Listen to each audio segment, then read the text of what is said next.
semua, balik lagi sama aku. Jadi di sini aku mau ngenalin kalian alat-alat merajut yang buat pemula kalian wajib punya ya.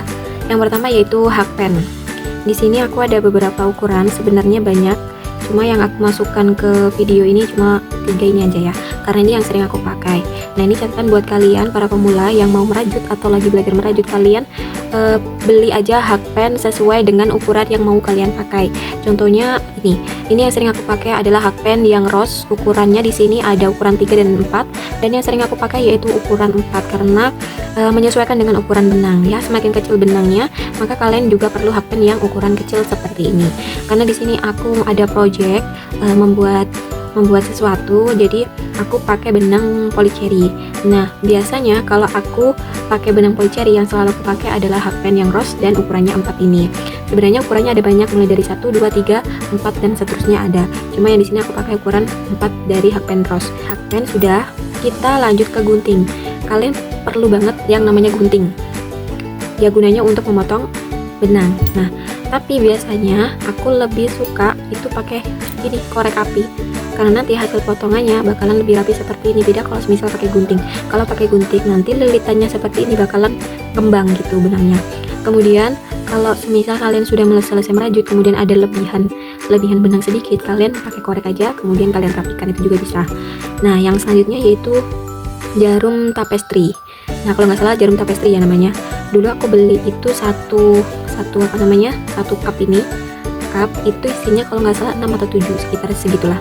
Dan yang sering aku pakai cuma 1, jadi nanti kalian bisa simpen ya, bisa kepake lama banget.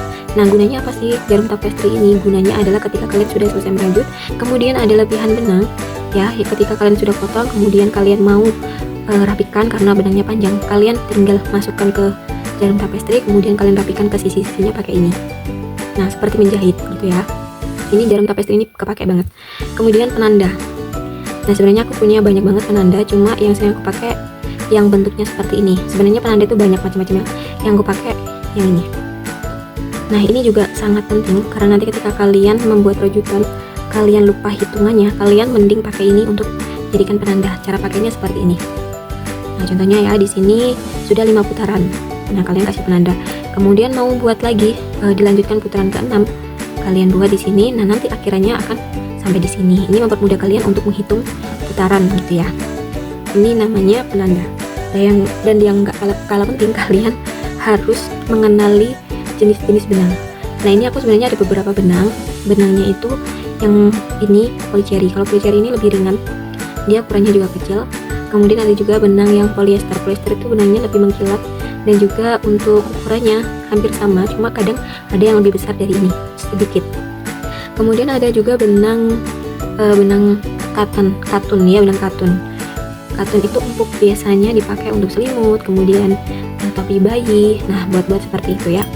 Nah, yang kalau buat benang katun itu biasanya pakai hakpen yang ukurannya besar karena benangnya juga besar. Beda dengan yang ini, benang polyester atau polycherry itu ukurannya lebih kecil, jadi kita perlu hakpen yang kecil. Tapi kalau benangnya besar, semakin besar, maka kita juga perlu pakai hakpen yang ukurannya besar.